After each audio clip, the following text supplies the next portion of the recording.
Hari ini kita melanjutkan tafsir surah Al-Fatihah ayat yang ke-6 dan ayat yang ke-7. Ihdinas siratal mustaqim. Dalam tafsir Jalalain halaman 4 dijelasin yang dimaksud ihdinas siratal mustaqim adalah irsaduna ilahi wa yubaddilu minhu, yaitu kami mohon tunjukilah kami ya kepada jalan yang lurus, ya, jalan yang lurus. Nah, dijelaskan di dalam tafsir Ibnu Katsir bahwa Allah Subhanahu wa taala dalam sebuah hadis, fanisbu'a li wa nisbu'a li abdi wa li abdi mas'ala, separuh untukku, separuh lainnya buat hambaku, serta bagi hambaku yang meminta dia. Jadi setelah Allah menjelaskan di ayat sebelumnya hanya kepada Allah, ya, iyyaka na'budu wa iyyaka nasta'in, ay nahsuka bil ibadah bin tauhid wa ghairi wa talabul ma'unah 'alal ibadati wa ghairuha. Setelah kita hanya menyembah kepada Allah, hanya kepada Allah kita minta pertolongan, lalu kita minta irsyad. Irsyad ini adalah ihdina. Nah, makanya dijelasin tuh irsyad. Ihdina namanya arsyadana, tunjukilah kami ya kepada jalan yang lurus. Ihdina, apa itu? Hidayah. Nah, dijelasin hidayah itu kan ada 4. Ihdina itu ada 4. Ya, yang pertama gharizah, hidayah naluri, yaitu sifat-sifat yang dibawa oleh setiap manusia ketika dilahirkan oleh ibunya. Itu dengan sendirinya naluri itu. Contoh, bayi kalau lapar nangis. Kemudian setelah dia diberikan ke naluri untuk mengisap air susu ibunya, naluri itu ya itu dengan kehendak Allah berikan ihdina, irsyadina, petunjuk kepada bayi.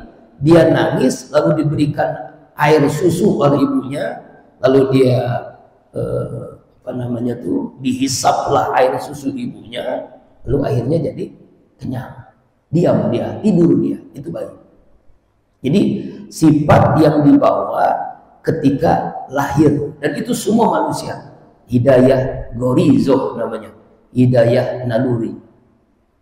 Ya, ada perbedaan gorizoh manusia dengan binatang.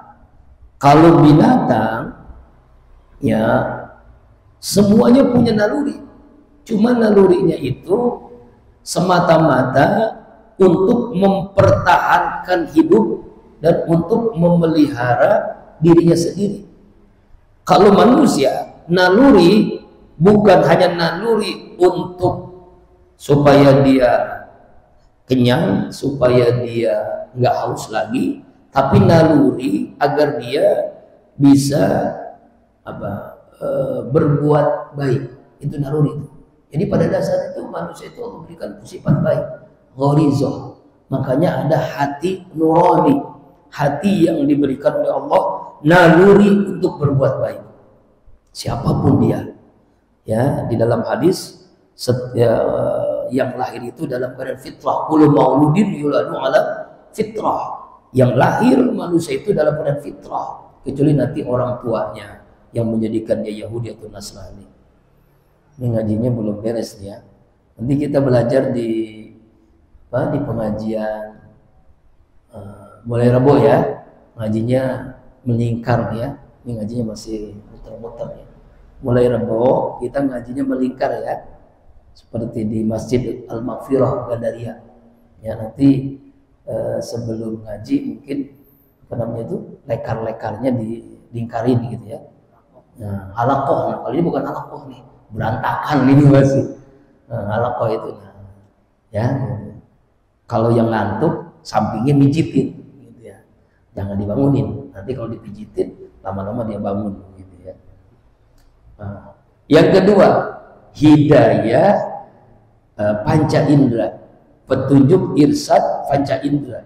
Jadi Allah ciptakan manusia ini ya sebagai hamba Allah mempunyai panca indera mahsusot yang dapat ditangkap oleh manusia. Hidayah panca indera, mata, melihat, telinga, mendengar, tangan, menyentuh dan sebagainya. Yang ketiga, hidayah akal. Dengan akal ini manusia bisa membedakan ini baik, ini benar, ini salah, ini betul, ini haram, ini halal. Bisa bedain. Ya, hidayah akal. Ya, hidayah akal. Yang keempat namanya hidayah ad-din. Nah, ini yang paling tinggi nih, hidayah ad-din. Irsyad ad-din itulah yang paling tinggi di antara hidayah yang tadi. Makanya disebut siratal mustaqim. Sirat, jalan, al-mustaqim yang lurus. Apa itu jalan yang lurus? Jalan yang nanti dijelasin di ayat selanjutnya.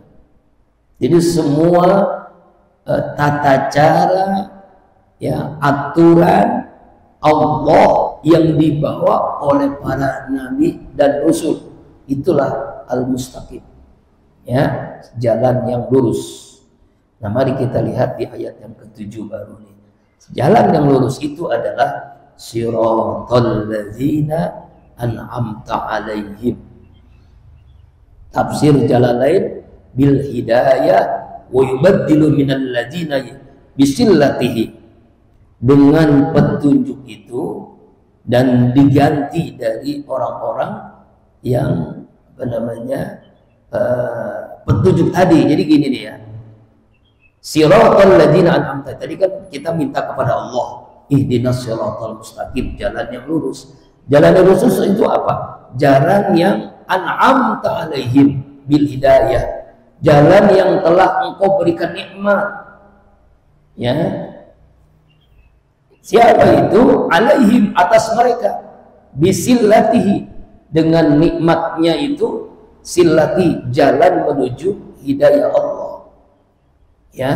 Yaitulah jalan yang dilakukan an'amta ini, kan engkau yang berikan nikmat. Siapa yang diberikan nikmat ini?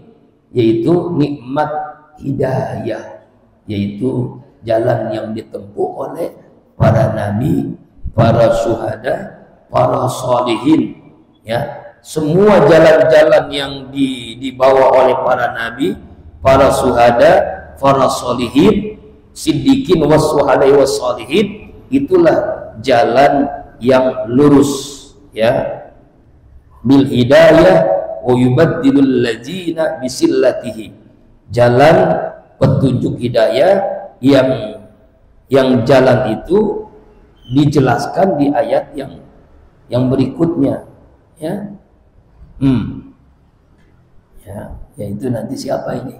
Jadi alaihim ini siapa? Alaihim dijelaskan, ya, alaihim ini adalah para nabi, para siddiqin, para syuhada, para sholihin. Itulah jalan hidayah. Nah, kan ada namanya nikmat. Makanya an'amta itu kan nikmat. Nikmat itu apa sih? Semua anugerah Allah yang Allah berikan kepada semua makhluknya. Tetapi nikmatnya itu yang paling tinggi adalah nikmat hidayah. Maka kita selalu minta ihdinas siratal mustaqim. Dalam ayat bahwa nikmat itu gak terhitung jumlahnya, ya kan? Apa ayatnya itu? Jadi nikmat Allah itu gak terhitung. Nikmat mata bisa melihat, nikmat telinga bisa mendengar, nikmat mulut bisa berkata-kata, nikmat tangan bisa menyentuh, nikmat kaki bisa melangkah, nikmat jantung, nikmat ginjal, nikmat paru-paru, nikmat punya kulit, punya gigi, punya rambut, semua nikmat, punya kemaluan. Semua nikmat-nikmat itu wa in ta'uddu nikmatallahi la tuhsuha. Tapi nikmat yang paling tinggi adalah nikmat hidayah, din, agama. Jadi walaupun nikmat-nikmat itu yang Allah beri, makanya ketika kita ibadah, sholat, melaksanakan perintah Allah itu karena bagian kita mensyukuri nikmat Allah. Pernah dulu dijelasin bahwa ada orang merasa masuk surga itu karena ibadahnya. Ternyata orang ini ahli ibadah memang. 500 tahun dia full ibadah, nggak pernah maksiat. Dan dia masuk surga. Kata dia masuk surga itu karena ibadahnya. Lalu Allah hisab, Allah timbang mizan dengan satu kenikmatan. Nikmat mata, satu saja, bukan dua, satu. Mata melihat satu saja nikmatnya. Ditimbang di mizan, apa yang terjadi? Ternyata nikmat mata yang cuma satu itu lebih berat timbangannya daripada nikmat ibadah dia 500 tahun. Artinya tidak ada apa-apanya ibadah kita dengan nikmat Allah Subhanahu wa ta'ala. Jadi makanya kita masuk surga itu bukan ibadah kita, tapi rahmat Allah. Karena rahmat Allah itulah Allah masukkan kita di dalam surga. Sebab ibadah kita itu nggak ada apa-apanya dibandingkan dengan nikmat yang Allah berikan. Ya kan? Bayangkan tuh. Contohlah, mungkin bahasa kasar nih. Ada orang nih, ya, memilih nih, kamu nih, santri Qalbun Salim, dikasih uang 1 miliar. Tapi mata kamu dicongkel. Enggak, mau enggak? Diganti uang 1 miliar. Ada yang mau enggak? Ada. Kan sekarang ada orang tuh, di mana tuh ya? Bukan orang kafir ya, jual ginjal. Gara-gara ingin punya gadget yang harganya 20 juta gitu kan. Dijual itu ginjalnya tuh. Ginjalnya kan ada 2, dijual ginjalnya. Astagfirullahaladzim. Padahal nikmat ginjal itu lebih daripada 20 juta, nggak ada apa-apanya. Yang sederhana aja dah. Kamu sehari nggak bisa kentut, nggak keluar angin, gimana rasanya? Nah, orang itu untuk bisa kentut sampai mempertaruhkan uang 500.000 supaya bisa kentut tuh, gitu loh. Bahkan bisa lebih. Dia ke dokter, ke rumah sakit, dok, saya ini 3 hari, 2 hari atau sehari nggak bisa kentut. Oh, ini harus dikasih obat nih. Obatnya berapa? 500.000, nggak apa-apa dah. 500.000. Ya Allah, 500.000 untuk bisa kentut. Makanya kalau lagi ngaji, kalau ada yang kentut, ya ente sehat, gitu dong. Jangan bilang mau mampus lu, jangan. Ente sehat. Nah, gitu aja ya. Husnuzan berarti dia sehat. Jadi nikmat an'amta itu tidak terhitung jumlahnya. Jadi Allah berikan nikmat itu, masya Allah. Nikmat oksigen. Nah, oksigen napas ketika dulu zaman COVID, corona, si COVID itu ya. Bayangkan tuh waktu zaman COVID itu kan orang pada pakai masker, cuci tangan, apalagi tuh jaga jarak, ya. Hidup tuh rasanya tuh terkekang tuh. Tapi ini tahadus binimah. Qalbun Salim satu-satunya TK TPA pengajian nggak pernah libur. Sekolah pada libur, sholat Jumat libur. Abi satu-satunya kekeh. Caranya melaksanakan sholat Jumat di musola Ar-Ridho 2 kali, di musola Al-Latif. Ada yang ngomelin bodoh amat, ya udah gua mau sholat, mau apa? Dilarang-larang, RT RW dilarang-larang sama keamanan. Bismillah, kita sholat tetap. Alhamdulillah sampai hari ini saya Ustadz nggak pernah meninggalkan sholat Jumat. Orang banyak kok nggak pada sholat Jumat. Di masjid ini tutup, masjid ini tutup, masjid ini tutup. Ya kan, kita mengadakan sholat Jumat di musola Ar-Ridho 2 kali, di musola Al-Latif 1 kali. Di sini anak-anak tetap ngaji, walaupun pakai masker, tetap ngaji. Ya, alhamdulillah. Diomelin bodoh amat belum mengaji. Ya, walaupun sempat libur karena memang saking waduh, kayak apa ya, hidup kayaknya terkekang gitu ya. Itu kan napas, itu nikmat kan napas ini, masya Allah nggak terhitung jumlahnya. Makanya kita malu kalau nggak ibadah kepada Allah, mensyukuri nikmatnya itu nggak terhitung. Jadi nggak ada orang miskin sebenarnya. Kaya itu kan ada dua, ada kaya mazazi, ada kaya hakiki.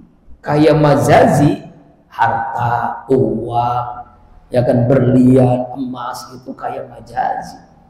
Nanti di akhirat hitungannya, hisabnya lebih berat. Ya, orang kaya dengan orang miskin masuk surga. Itu orang miskin udah di surga 500 tahun, orang kaya nunggu 500 tahun masuk surga. Kenapa? Karena pertanyaannya dua, dari mana kau dapatkan, kemana kau belanjakan. Pertanyaan harta berat. Makanya doa Nabi yang Ustadz tidak pernah mengamalkan apa? Minta miskin. Allahumma ja'alni miskinan. Ya Allah, jadikan hamba orang yang miskin. Kau bukan hamba bersama orang-orang yang miskin. Doa yang gak pernah diamalin. Nah, kembali lagi ya. Jadi an'amta itu nikmat. Nikmat itu gak terhitung. Makanya ada alaihim. Alaihim ini siapa? Tadi dijelasin alaihim itu adalah seluruh nikmat yang Allah berikan kepada para nabi. Nabi Adam, Nabi Nuh, Nabi Sulaiman, Nabi Daud, Nabi Musa, Nabi Isa, seluruh nabi, 114.000 nabi, kemudian 25 rasul, itu semua an'amta alaihim. Ya, an'amta alaihim. Ya, bil hidayah wa yubaddilu ya minal ladina bisillatihi. Ya, dengan hidayah, ya, dengan hidayah melalui petunjuk Allah, kemudian dijelaskan ibadil bisilatihi dari ayat yang selanjutnya, dari ayat ayat yang ke-7. Nah, inilah ayat yang ke-7 ini kebalikannya. Ayat yang ke-7 kebalikannya. Kita tadi di ayat yang ke-6 minta kepada Allah, ya, ihdinas siratal mustaqim. Ya, jalan yang lurus, al-irsidina ilaihi wa yubadil minhu. Ya, dijelaskan dari ayat yang berikutnya, yaitu jalan orang-orang yang engkau telah beri nikmat, para nabi, para rasul, siddiqin, syuhada dan sholihin. Alaihim itu artinya itu. Ya, karena itulah ada yang ulama yang mengatakan bahwa yang sebelumnya, pertemuan sebelumnya, jumlah surah Al-Fatihah itu 7 ayat. Benar 7 ayat. Tanpa bismillah. Jadi bismillah itu bukan bagian dari surah Al-Fatihah. Itu mazhab Maliki kan. Nah, ayat ke-6-nya mana? Siratal ladzina an'amta alaihim, itu ayat yang ke-6. Nih, alhamdulillahirabbil alamin, ayat yang pertama. Ya kan? Ar-Rahmanir Rahim ayat yang kedua. Maliki Yaumiddin ayat yang ketiga. Iyyaka na'budu wa iyyaka nasta'in ayat yang keempat. Ihdinas siratal mustaqim ayat kelima. Siratal ladzina an'amta 'alaihim ayat yang keenam. Itu mazhab Maliki yang mengatakan bahwa bismillah bukan bagian dari Al-Fatihah, cuma tetap jumlah ayatnya ada 7. Ayat 7. Nah, paham nggak sampai sini ya? Nah, itu. Tapi ini sekedar pengetahuan. Tetap ayatnya 7. Makanya kita boleh berarti an'amta alaihim, boleh. Karena dia satu ayat. Ada yang mengatakan itu. Ya, ada yang mengatakan bukan ayat, masih melanjut. Ghairil maghdubi alaihim. Siapa itu al-maghdub? Wa huwa al-yahud. Al-yahud yaitu orang Yahudi.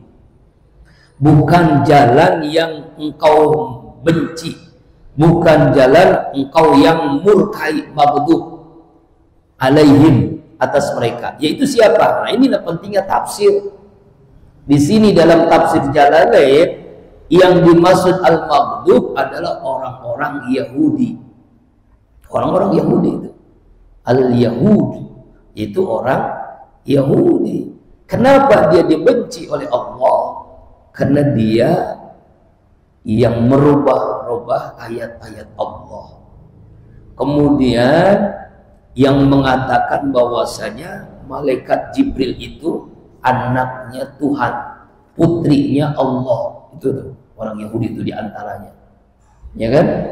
Diantaranya lagi adalah orang Yahudi itu membunuh para nabi dan rasul. Nabi Zakaria misalnya dibunuh, ya. Dia menyelewengkan Taurat yang Allah turunkan kepada Nabi Musa alaihissalam. Makanya Al-Maghdub. Al-Maghdub itu diantaranya adalah kaum Ad, kaum Samud, Fir'aun. Nah itu. Itu Fir'aun itu Al-Maghdub. Fir'aun tahu, sombong. Dia ngaku Tuhan, yang kerajaannya besar. Ya, tapi dikalahkan oleh Musa. Musa yang hanya tongkat doang, tapi tawakal kepada Allahnya luar biasa, doanya kepada Allah luar biasa, mengalahkan Fir'aun yang sombong, yang hebat kerajaannya bakal ditenggelamkan. Yang kemarin Pak Haji Kastadi ya, umroh, Haji Ustadz Mansur ke Mesir, melihat tuh Fir'aun tuh, gimana bentuknya, langsung melihat Fir'aun, ya. Kalau kita sih sekarang zaman digital gampang, kita aja lihat langsung di YouTube, di Google Fir'aun, ya gampang. Tapi kesannya beda. Sama dengan kita belajar Quran, belajar tafsir, ada tafsir Ibnu Katsir, ada tafsir Jalalain, ada tafsir lain. Belajar lewat digital dengan buku yang kita miliki itu ada bedanya, kesannya beda. Coba aja kesannya beda. Ya, sekarang kan zaman digital itu mudah mengakses tafsir apapun ada, tinggal diklik ada tuh. Ya, cuma memang kesannya beda.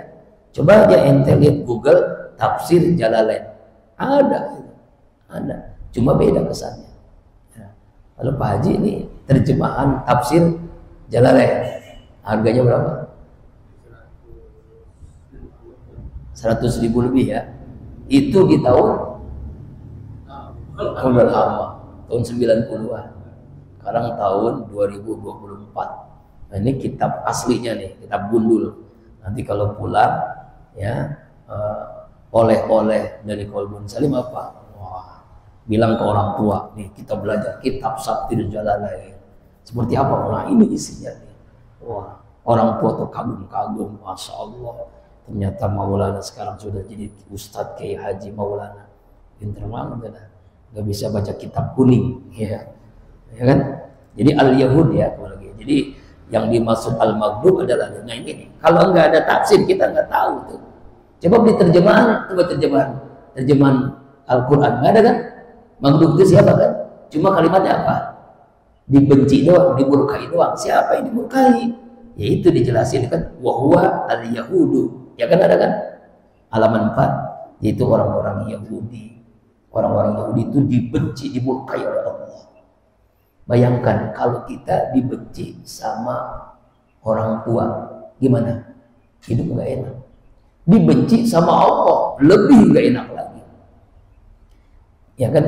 Ada istilah, ini bukan istilah hadis Rasulullah kan, ridallah fi ridhoil walidain, wa suhtullah fi suhtil walidain. Ridho Allah itu tergantung ridho orang tua.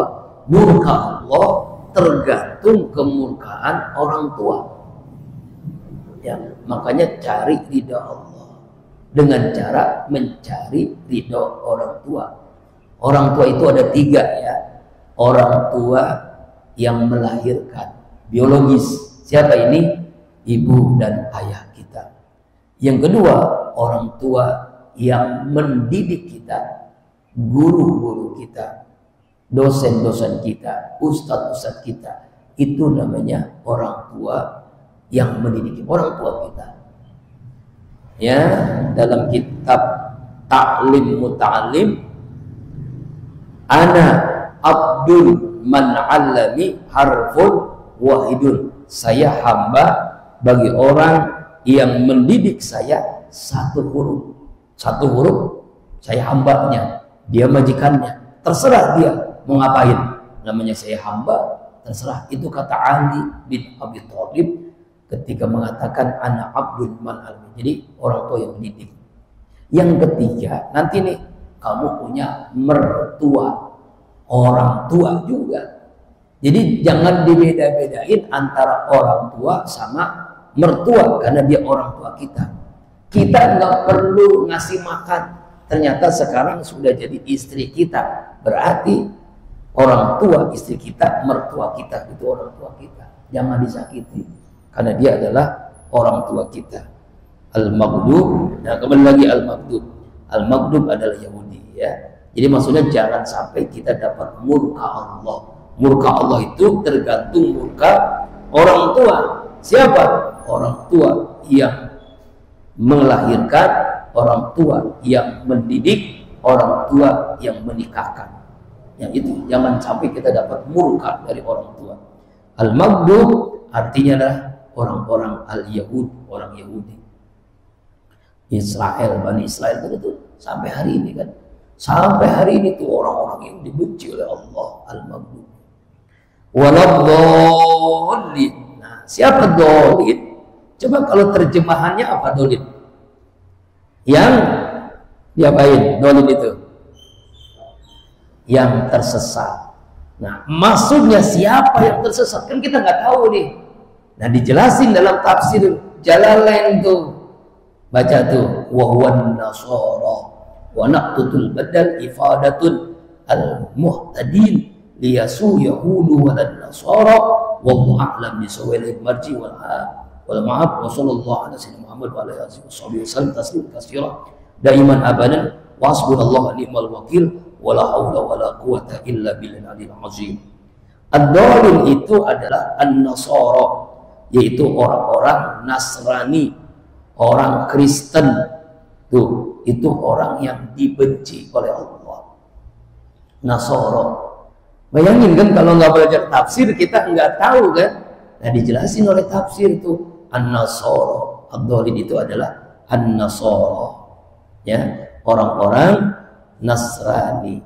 Wa naqatul badal ifadatun anil muhtadin laisu yahud walan nasara. Karena itu ya penjelasannya mempunyai pengertian orang-orang yang tidak mendapatkan hidayah adalah orang Yahudi dan orang Nasrani. Yang tidak mendapatkan petunjuk yaitu orang Yahudi dan orang Nasrani. Nasrani itu Kristen, apapun namanya. Ada namanya Kristen Apen, Kristen Protestan, Kristen Katolik, Kristen apa macam. Itu semua orang-orang yang dibenci oleh Allah. Kenapa dibenci? Karena dia mengatakan Allah itu punya anak. Namanya siapa? Isa, Yesus Kristus. Jadi Tuhan itu tiga dalam satu, satu dalam tiga. Padahal jelas dalam Al-Quran, Qul huwallahu ahad. Katakanlah Allah itu Esa, satu. Ya satu, ya satu. Tidak bisa tiga jadi satu, satu jadi tiga. Keblinger itu, mikirnya susah. Itulah yang menyebabkan biarawati, apa sih yang perempuan tuh, yang menjadi ustazah sekarang. Ya, ketika dia mempelajari, dia belajar di Vatikan, dia belajar Islamologi tentang Islam. Lalu dia belajar Al-Quran. Dia bingung, Al-Quran itu bacanya dari kanan ke kiri atau dari kiri ke kanan. Karena biasanya dia membaca buku itu dari kiri ke kanan. Dia baca dari kiri ke kanan. Dia lihat tentang Al-Ikhlas. Huwallahu ahad, Allahus samad, lam yalid wa lam yulad wa lam yakul lahu kufuwan ahad. Wah, kok ini beda? Yang selama ini saya pelajari tiga dalam satu, satu dalam tiga. Dia nanya tuh kepada dosennya, Pak dosen, ya pastor lah, paus lah, dipatikan kan.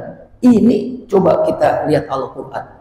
Ahad, satu, tidak dijelaskan tiga dalam satu, satu dalam tiga. Sebenarnya gimana yang benar tuh? Bingung dia.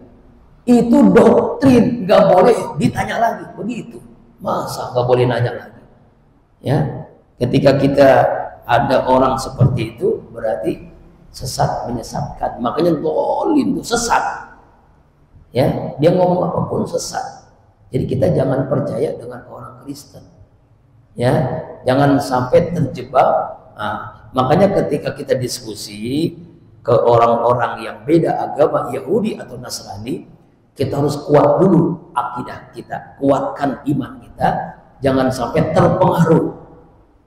Sebab ada orang, saya nggak sebutin namanya, dia dulu mantan menteri, hebat, dikagumi menteri itu, mantan menteri. Kemudian dia udah profesor bahkan, udah haji bahkan, belajar tasawufnya, filsafat. Lalu dia ketemu dengan orang-orang begitu, akhirnya dia ikut-ikutan. Nih patung lah, itu patung dicium-ciumin, lalu dibawa, ditaruh di tempatnya, lalu disembah-sembah. Ada nanya ke Ustaz, ini profesor, mantan menteri, orang ini gimana hukumnya? Murtad, syirik. Innallaha la yaghfiru ayyushraka bihi wa yaghfiru ma duna dzalika liman yasha. Sesungguhnya Allah tidak akan mengampuni dosa syirik, menyekutukan Allah. Bapak moyangnya dosa syirik. Itu syirik itu dosa yang terbesar. Itu bakal diampuni kecuali dia benar-benar tobat, dia masuk Islam lagi dia udah murtad. Halal darahnya dia. Ada. Nanti kalau nggak direkam saya sebutin namanya. Mantan menteri, profesor, udah hebat orang. Ngomongnya juga ngawur. Ada videonya viral itu, viral. Nah, karena nanya ke Ustaz jawab, Abi jawab. Ini orang sudah murtad, secara hukum syariat sudah murtad. Karena dia nyembah kan patung. Patungnya kecil gitu, kayak piala begitu kayak inilah. Sembah-sembah, dicium bahkan. Astagfirullahaladzim. Ngomongnya dulu aneh. Katanya nggak perlu tuh ada masjid, nggak perlu tuh ada gereja, ibadah itu cuma simbolik. Allah, astagfirullahaladzim. Aduh, aneh.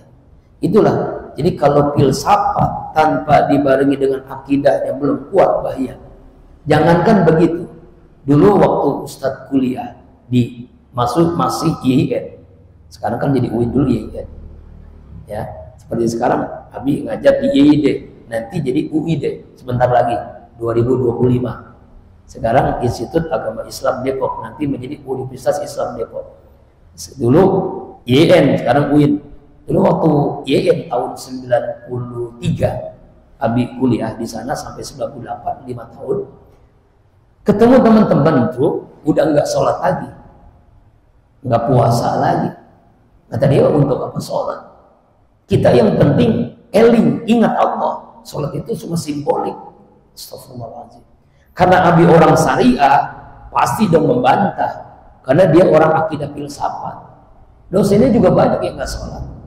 Itulah kalau kita pemahaman agama nggak kuat, akidah kita belum mantap, ketika belajar filsafat nyeleweng akhirnya jadi kebelinger namanya. Itu na'udzubillah. Kenapa kita selalu minta hidayah? Al-Fatihah itu kan minta petunjuk agar jangan sampai kita tergelincirkan oleh orang Yahudi dan oleh orang Nasrani.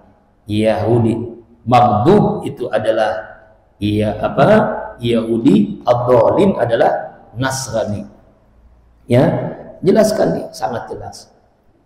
Kemudian di sini tidak dijelasin, memang sayangnya di tafsir yang lain, di tafsir Pak Quraish Shihab, tafsir Misbah. Selesai kita membaca Al-Fatihah, kita baca apa? Setelah waladhdallin baca apa? Amin. Apa itu amin? Apa artinya amin? Amin itu artinya ada 3. Pertama, ya Allah, perkenalkanlah. Ya Allah, kabulkanlah. Semoga engkau kabulkan. Ya Allah, jangan kecewakan hamba. Jadi ada 3. Ya Allah, perkenalkanlah. Ya Allah, kabulkanlah. Ya Allah, jangan kecewakan kami. Amin. Itu artinya. Jadi selesai membaca itu amin. Itu sunnah. Dan itu sunnah kita membaca amin. Dan itu bukan ayat ya. Ingat, amin bukan ayat dari surah Al-Fatihah. Tapi sunnah, kenapa sunnah? Karena memang Rasulullah lakukan itu. Ini namanya apa? Namanya petunjuk dari Nabi. Nabi melakukan itu, maka kita mengikuti. Kita mengikuti apa yang dilakukan oleh Rasulullah SAW dan para sahabat. Amin. Begitu. Ya kan? Jadi kalimat amin adalah bukan bagian ayat dari surah Al-Fatihah, tapi adalah doa. Doa setelah kita minta hidayah, ihdinas siratal mustaqim, maka kita amin, kabulkan ya Allah, amin, perkenankan ya Allah, amin, jangan kecewakan kami ya Allah. Amin juga bacanya nggak boleh salah, sebab kalau salah baca artinya beda. Amin beda tuh, amin beda juga. Amin itu yang benar. A-nya panjang, min-nya panjang. Itu kabulkan. Kalau amin, aman. Kalau amin, amanah. Nah itu beda. Maka beda artinya. Ya, terus jangan salah. Panjang pendeknya Al-Quran itu nanti menentukan arti dari amin itu sendiri. Santri dan seluruh jamaah yang saya hormati, terakhir ya, kita hukum membaca Al-Fatihah dalam sholat. Menurut mazhab Syafi'i, membaca Al-Fatihah dalam sholat itu wajib di setiap rakaat. Wajib tuh, baik sholat sholat 5 waktu, sholat sunnah wajib. Nah, bagaimana misalnya kita sholat berjamaah? Alhamdulillah. Ya, bagaimana caranya ketika kita sholat maghrib, isya, subuh, jahar, atau sholat tahajud berjamaah, atau sholat tarawih berjamaah, atau sholat witir berjamaah, pokoknya sholat yang berjamaah yang jahar. Ketika imam membaca Al-Fatihah, caranya ada dua. Pertama, ikuti bacaan imam. Alhamdulillahirabbil alamin, Ar-Rahmanir Rahim. Yang kedua, boleh kita tidak perlu membaca Al-Fatihah, dengarkan saja, simak Al-Fatihah yang dibaca imam. Kapan dibacanya? Dibacanya nanti setelah amin. Kita baca Al-Fatihah. Begitu ya. Jadi ada dua cara. Kita bareng membaca Al-Fatihah bersama imam. Yang kedua, cara yang kedua, kita simak, kita dengerin, lalu kita terjemahkan. Sekarang kan udah belajar tafsir nih. Kita terjemahkan di dalam hati. Bismillahirrahmanirrahim. Dengan menyebut nama Allah yang Maha Pengasih lagi Maha Penyayang. Alhamdulillahirabbil alamin. Segala puji bagi Allah, Tuhan semesta alam. Ar-Rahmanir Rahim, yang Maha Pengasih. Dalam hati itu, tapi jangan dilafazkan dalam hati. Dalam hati kita menerjemahkan bacaan imam. Dengar, hal yang pertama bareng kita baca Al-Fatihah, yang kedua kita simak, kita dengerin. Ansitu, dengarkan, simak. Lalu setelah itu baru kita baca Al-Fatihah. Menurut Imam Abu Hanifah As-Sadiq Al-Auza'i, bacaan di waktu sholat itu tidak hanya Al-Fatihah, tapi surat apa saja yang mudah dibaca mencukupi syarat dan sahnya sholat. Contoh, ada mu'allaf baru masuk Islam. Kemarin saya nggak ada yang ikut, padahal habis sudah tunggu 6:30. Zikir akbar maulid di Azikra, ya kan? Ya, nggak ada yang ikut, nggak apa-apa. Yang penting yang ikut 3 orang, ada 3 orang yang ikut. Kan saya berangkat jam 6:30 kita berangkat. 6:30, bukan jam 6:04, 6:30 kita berangkat. Itu ulama-ulama habaib punya banget. Ini videonya ada ya, ya kan ya? Lambang sakit enak ya, jadi nggak bisa. Nah itu ada yang mu'alaf masuk Islam, kan? Ada yang masuk Islam. Nah orang masuk Islam tuh, kemudian dia nanti misalnya sholat, baca Al-Fatihah, nggak bahasa, nggak bisa dia karena belum belajar, karena baru masuk Islam. Bagaimana dia? Ya dia yang dia apa-apa, misalnya syahadat, karena dia kan syahadat kan baru masuk Islam kan ya, syahadat aja dulu, nggak apa-apa. asyhadu an la ilaha illallah, asyhadu anna Muhammadar Rasulullah, asyhadu an la ilaha illallah sampai selesai. Kalau sendiri kan 7 kali aja nggak apa-apa itu. Atau Allah ikuti ya gitu. Tapi sekaligus kalian belajar. Nah, makanya ada pesantren mu'allaf. Az-Zikra itu ada lembaganya namanya pembinaan terhadap orang yang baru mahasiswa mu'allaf namanya. Itu tuh mu'allaf. Makanya ikut dong kali-kali kemarin zikir akbar. Itu habis. Ya, itu ya. Kalau ahad ketiga akbar, zikir akbar juga maulid. Ahad kedua di sini kita kan ya. Jadi ahad besok kita akan zikir akbar.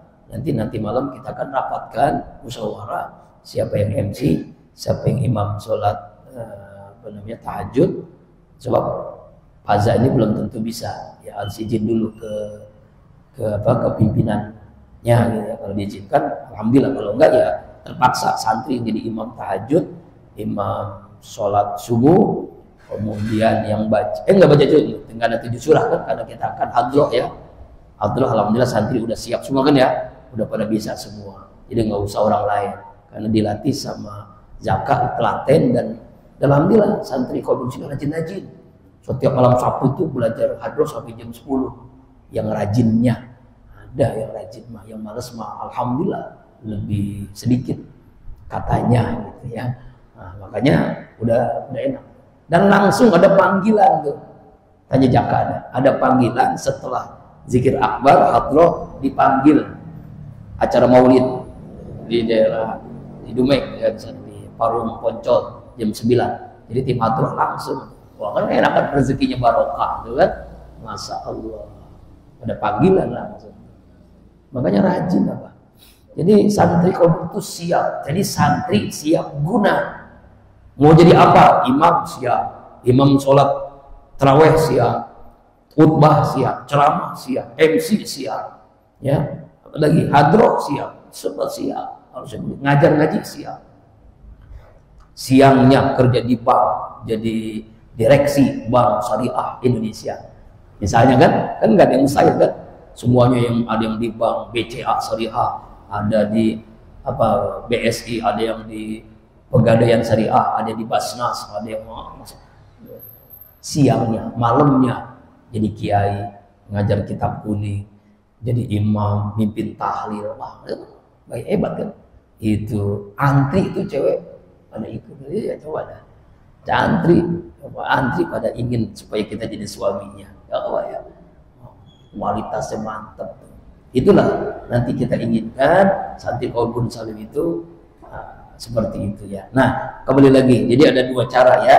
Pertama, imam baca Al-Fatihah, kita simak. Kedua, pertama kita ikut sama imam. Kedua kita simak, kita terjemahin. Namun Imam Abu Hanifah nggak apa-apa. Yang penting dia baca apapun karena dia baru masuk Islam misalnya. Menurut Imam Malik, Imam Ahmad bin Hanbal, baca Al-Fatihah itu wajib dan tidak sah sholat tanpa Al-Fatihah. Makanya pentingnya belajar ya. Terakhir lagi ya, keutamaan Al-Fatihah. Pertama, Al-Fatihah itu doa. Jadi dengan doa hajat dikabulkan dengan Al-Fatihah. Kedua, obat. Kalau kita sakit baca Al-Fatihah sembuh. Yang ketiga, tidak ada yang menyamai Al-Fatihah. Yang keempat, lebih unggul daripada surah yang lain. Yang kelima, hanya terdapat dalam Al-Quran. Jadi tidak ada Zabur, Taurat, Injil, Al-Fatihah nggak ada, hanya ada dalam Al-Quran. Yang keenam, Al-Fatihah salah satu 4 macam yang diturunkan dari tempat dari arsy-Nya Allah. Dari arsy-Nya Allah langsung Allah turunkan Al-Fatihah.